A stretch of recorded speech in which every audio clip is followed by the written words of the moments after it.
नमस्कार, मैं श्वेता आपका 009 टीवी नेटवर्क में स्वागत करती हूं। तो चलिए रुक करते हैं आज की प्रमुख खबर की ओर। यूपी में तेजी से बदलेगा मौसम, ठंड बढ़ने के साथ गिरेगा पारा, तेज सर्द हवा से लोगों को होगी चुभन महसूस। उत्तर प्रदेश में मौसम का मिजाज तेजी से बदलेगा, दिन और रात में पारा गिरने के साथ ही ठंड में इजाफा होगा। मौसम विज्ञानियों के अनुसार तेज हवा चलने से अब शनिवार को दिन में कपाने वाली सर्दी बढ़ेगी। ठंडी हवाओं ने मौसम को सर्द बना दिया है। दिन में हल्की धूप निकल रही है, बावजूद इसके ठंड महसूस हो रही है। यूपी में पारा गिरने के साथ ठंड में तेजी से इजाफा होगा। मौसम विभाग ने इसके संकेत दे दिए हैं। प्रदेश के कई हिस्सों में सुबह से कोहरा छाया हुआ है। रात का तापमान करीब 7 से 8 डिग्री पहुंच गया है।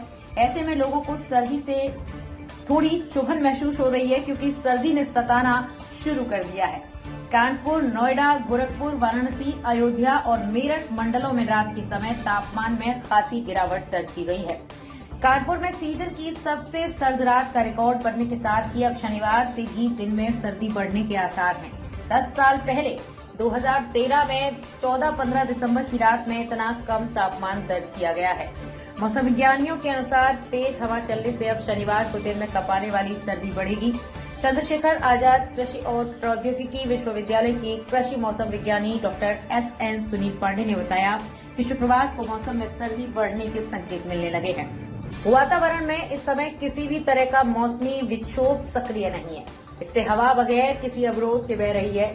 गुरुवार शुक्रवार की रात में शहर का न्यूनतम तापमान 6.4 डिग्री रहा है, जो इससे पहले 2013 में दर्ज किया गया था। पहाड़ों पर गिरी बर्फ की वजह से आ रही हवा के साथ सर्दी भी बढ़ने वाली है। शनिवार को दिन में धूप निकलेगी, लेकिन हवा में सर्दी से लोगों को चुभन महसूस होगी। 1 दिसंबर को प्रयागराज का न्यूनतम तापमान 13 डिग्री था, जबकि 15 दिसंबर को 7 डिग्री सेल्सियस पर पहुंच गया। मौसम वैज्ञानिकों का मानना है कि ठंड में वृद्धि के लिए पश्चिमी विक्षोभ का प्रभाव और दिन में तापमान में भारी गिरावट जरूरी है। अभी सुबह कोहरा तो हो रहा है, लेकिन उसके बाद दिन में अच्छी धूप निकल रही है। इससे ठंड और प्रचंड रूप में आ नहीं पा रही है। पछुआ से सुबह शाम सिहरन रहे सावधान। दिन में धूप निकलने व कोहरे का प्रभाव बने होने के कारण अधिकतम व न्यूनतम तापमान सामान्य बना हुआ है। पिछले 5 दिनों में तापमान एक जैसा है और इसी महीने इसी तरह की स्थिति बनी रहेगी। चंद्रशेखर आजाद कृषि और प्रौद्योगिकी विश्वविद्यालय के कृषि मौसम विज्ञानी डॉक्टर SN सुनील पांडे ने बताया कि शुक्रवार को मौसम में सर्दी बढ़ने के संकेत मिलने लगे हैं। वातावरण में इस समय किसी भी तरह का मौसमी विक्षोभ सक्रिय नहीं है। इससे हवा बगैर किसी अवरोध के बह रही है। गुरुवार शुक्रवार की रात में शहर का न्यूनतम तापमान 6.4 डिग्री रहा है, जो इससे पहले 2013 में दर्ज किया गया था। पहाड़ों पर गिरी बर्फ की वजह से आ रही हवा के साथ सर्दी भी बढ़ने वाली है। शनिवार को दिन में धूप निकलेगी, लेकिन हवा में सर्दी से लोगों को चुभन महसूस होगी।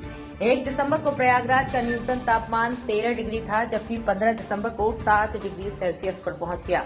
मौसम वैज्ञानिकों का मानना है कि ठंड में वृद्धि के लिए पश्चिमी विक्षोभ का प्रभाव और दिन में तापमान में भारी गिरावट जरूरी है। अभी सुबह कोहरा तो हो रहा है, लेकिन उसके बाद दिन में अच्छी धूप निकल रही है। इससे ठंड अपने प्रचंड रूप में नहीं आ पा रही है। पछुआ से सुबह शाम सिहरन रहे सावधान। दिन में धूप निकलने व कोहरे का प्रभाव बने होने के कारण अधिकतम व न्यूनतम तापमान सामान्य बना हुआ है। पिछले 5 दिनों में तापमान एक जैसा है और इस महीने इसी तरह की स्थिति बनी रहेगी, यानी 31 दिसंबर तक ठंड में विशेष बदलाव के आसार नहीं है। पछुआ हवा के कारण सुबह शाम सिहरन बनी रहेगी। वहीं प्रयागराज समेत गंगा पार, यमुना पार में मौसम शुष्क रहेगा। मौसम विज्ञान केंद्र के अनुसार प्रयागराज व आसपास के क्षेत्र में अधिकतम तापमान में आंशिक गिरावट होगी। इससे शाम ढलने के साथ ठंड में वृद्धि महसूस होगी। खबरों में अब तक के लिए बस इतना ही। फिर होगी आपसे मुलाकात ऐसी ही किसी बड़ी खबर के साथ। तब तक के लिए नमस्कार और देखते रहिए 009 टीवी नेटवर्क।